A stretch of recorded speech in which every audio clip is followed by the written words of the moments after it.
불빛이 잘 보이지 않는 굴다리에서 호리호리한 동양인 남성 주변으로 건장한 남성들이 둘러싼 채 위협을 가합니다. 남성은 곤란한 표정을 짓다가 도망치는 듯 하더니 방향을 틀어 건장한 남성들 사이로 뛰어드는데요. 도대체 어떤 사연이 있을까요? 자세히 한번 알아보겠습니다. 해당 사연은 러시아인 세르게이 씨의 SNS 내용을 바탕으로 재구성된 스토리입니다. 안녕하세요. 저는 러시아인 세르게이라고 합니다. 러시아 남자 하면 어떤 모습이 생각나시나요? 역시 강인한 남성성이지 않나요? 네, 저는 그런 집안에서 태어났습니다. 저희 아버지는 심지어 아마추어 복싱 선수를 했을 정도로 운동에 진심인 분이셨죠. 아들이 태어나면 강인한 선수로, 딸이 태어나면 발레리나로 키우고자 하는 마음이 있을 정도로 굉장히 남자와 여자에 대한 이미지가 뚜렷하게 박힌 분이셨습니다. 그런 기대에 부응이라도 하듯이 저는 운동을 굉장히 좋아하게 되었고, 여동생인 예바는 발레를 전공했었습니다. 하지만 아쉽게도 예바는 발레를 그렇게 좋아하던 편이 아니었습니다. 러시아는 발레 강국이긴 하지만 그만큼 강도가 세고 들어가기도 어려웠기 때문에 선천적인 재능과 노력이 뒷받침해주지 않으면 발레 학교에 들어갈 수 없을 정도였거든요. 예바는 그래서 먹는 것까지 억압을 받았었기에 그것에 대한 스트레스가 엄청났던 모양입니다. 자신을 올가매는 말들에 지쳤던 건지 어느 날 갑자기 한국으로 떠났습니다. 한국으로 향하는 예바가 걱정이었지만 그게 더 행복하다면 어쩔 수 없다고 생각했죠. 예바가 한국에서 지내는 동안 저는 러시아에서 삼보 체육관을 차렸습니다. 삼보는 러시아 무술이라고 생각하시면 됩니다. 러시아에서는 흔한 무술이지만 아직 세계적으로 알려지지는 않은 듯합니다. 저는 무술이란 실제 생활에서도 사용될 수 있어야 한다고 생각했기에 이만한 무술이 없다고 생각했습니다. 그렇게 저는 러시아에서 제 자리를 잡아가기 시작했습니다. 그러던 중 사랑하는 사람을 만났고 결혼을 하기 위해 예바에게도 알렸습니다. 예바는 흔쾌히 러시아로 오겠다고 했죠. 저는 오랜만에 보는 여동생을 보니 정말 기분이 좋더군요. 예바는 예전보다 더 쾌활했고 자신감이 넘치는 모습이 보였습니다. 러시아에서는 들어본 적 없는 예쁘다는 말도 많이 들었고 사람들이 많이 좋아해 준다며 제 결혼식이 끝나면 한국으로 돌아갈 것이라고 하더군요. 왠지 씁쓸했지만 그래도 행복하면 됐다는 생각이 들었죠.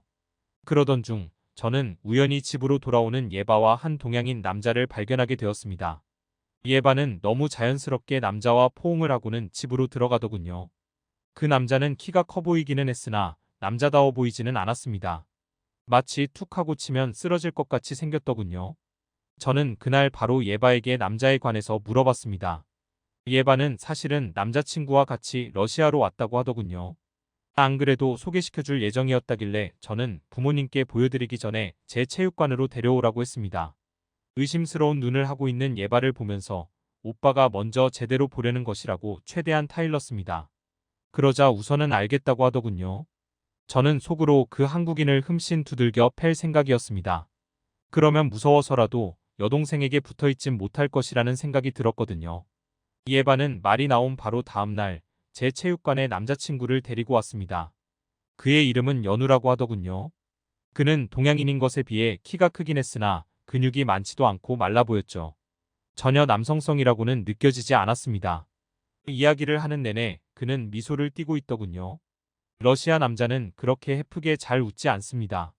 계속 웃는 것도 바보 같아서 싫더군요. 저는 그에게 운동을 해본 적이 있냐고 물었죠. 그러자 예상 외로 해본 적이 있다더군요.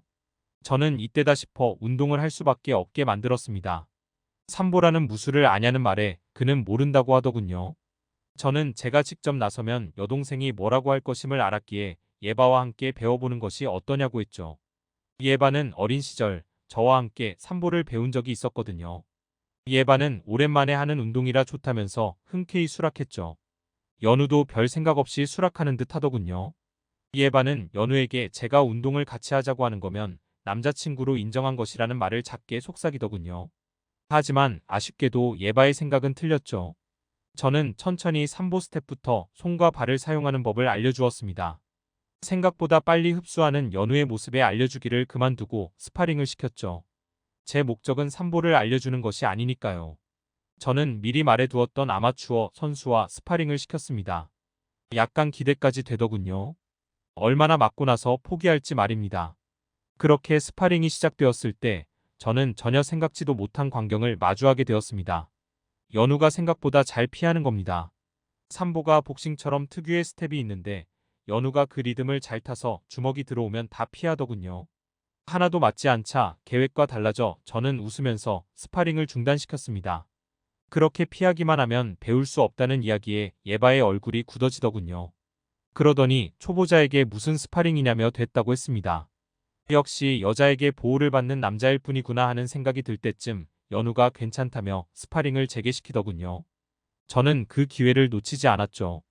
하지만 제 기대와는 다르게 연우는 맞아도 그다지 타격감을 못 느끼는 것 같더군요. 오히려 연우가 아마추어 선수에게 안바 기술을 걸어 선수가 기권을 요구할 정도였습니다. 한국에서 무슨 운동을 했던 것이냐고 물어보니 주짓수와 크로스핏을 했었다고 하더군요. 둘 다 고강도 운동이기에 저는 입을 다물었습니다. 나중에 아마추어 선수에게 혹시 초보라서 힘을 실지 않았냐고 물었지만 진심을 다했다고 하더군요. 제 계획이 어처구니 없이 무산되자 저는 좀 화가 났습니다. 예바와 연우를 그렇게 보내기는 했지만 둘을 떼놓지 못하고 오히려 연우의 남성 미만 예바에게 보여준 것 같아서 기분이 좋지 않더군요. 저는 이러지도 저러지도 못한 채 시간만 흘러갔습니다. 예바는 심지어 가족들이 모인 저녁에 남자친구라면서 연우를 데려오기까지 했습니다. 연우는 어머니에게 꽃다발과 한국 화장품을 건네고 아버지에게는 한국에서 가져온 좋은 술이라면서 전통 소주를 건넸습니다. 저에게도 같은 제품을 건넸죠. 향을 보니 나쁘지는 않아서 저도 아버지도 기분은 나쁘지 않았습니다. 러시아어를 잘했던 연우는 어머니를 도와 부엌에서 부지런하게 움직인 덕분에 점수를 많이 딴 것 같았죠. 가부장적인 집안에서는 여자를 도와 일을 하는 경우가 없는데 한국 드라마에서 나온 남자들처럼 다정하다며 어머니는 칭찬을 하더군요. 하지만 아버지는 역시나 마음에 들지 않으셨는지 저를 따로 불러 헤어질 수 있도록 조치를 취하라고 하셨습니다. 저는 아버지에게 그런 이야기까지 듣게 되자 정말 고민에 빠지게 되더군요. 결국 저는 특단의 조치를 취하게 되었습니다. 제가 손을 쓰지 않아도 되는 방법으로 말이죠. 저는 주변에 동네 건달들이 많이 나타나는 굴다리를 찾아냈습니다. 그곳은 웬만하면 낮에도 사람들이 잘 가지 않는 곳이었죠.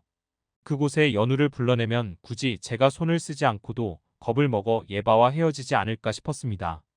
저는 예바가 화장실 간 틈을 타 연우에게 연락처를 물어봤습니다. 남자끼리 이야기할 거리가 있을 것 같다면서 말이죠. 연우는 큰 의심 없이 저에게 연락처를 넘겨주더군요. 예바에게는 이 사실을 알리지 않도록 했습니다. 연우는 당연하다는 듯이 알겠다고 하더군요. 며칠 후 예바가 집에 혼자 왔을 때 연우에게 연락을 넣었습니다. 여자친구에게 결혼 전 좋은 선물을 해주고 싶은데 어떤 것이 좋을지 같이 골라줄 수 있냐고 문자를 했죠. 예바에게는 차마 도와달라는 말을 못하겠다고 하면서 말입니다. 그러자 연우는 흔쾌히 알겠다고 하더군요. 저녁에 굴다리에서 만나자는 연락을 끝으로 제 계획은 완료되었죠. 만약 건달들이 오늘 굴다리에 없으면 제가 나서서 헤어지라고 하며 위협을 가할 생각도 충분히 있었습니다. 거기까지는 가지 않기를 바라며 건달들에게 맞는 연우를 상상했죠. 그 정도면 충분히 한국으로 가고도 남을 거라는 생각이 들었습니다.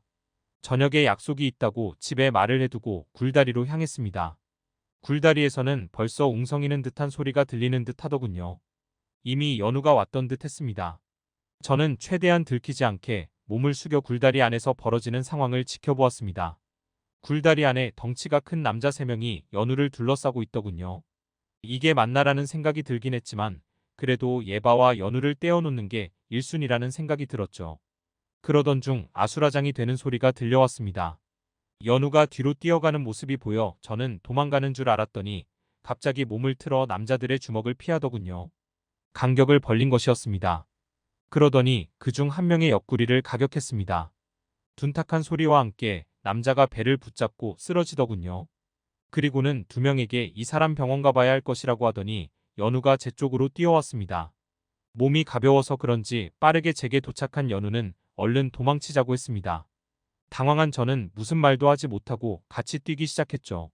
뭔가 상황이 이상하게 돌아가긴 했으나 저희는 청춘 영화처럼 방거리를 미친 듯이 뛰었습니다. 사람이 많은 광장에 도착한 저와 연우는 숨을 골랐고 연우는 웃으면서 제가 다치지 않아서 다행이라고 하더군요. 연우는 건달들을 보고 도망가려다가 저를 발견하고는 돌아서 다시 제 쪽으로 온 것이라고 하더군요. 자신이 도망갈 수도 있었지만 제가 그들과 마주치면 싸우다 조금이라도 다칠까봐 그랬다는 겁니다. 저는 순간 당황했습니다. 저는 연우를 공경에 빠뜨리려고 한 것이었는데 정작 연우는 결혼식을 앞둔 저를 걱정했던 거죠.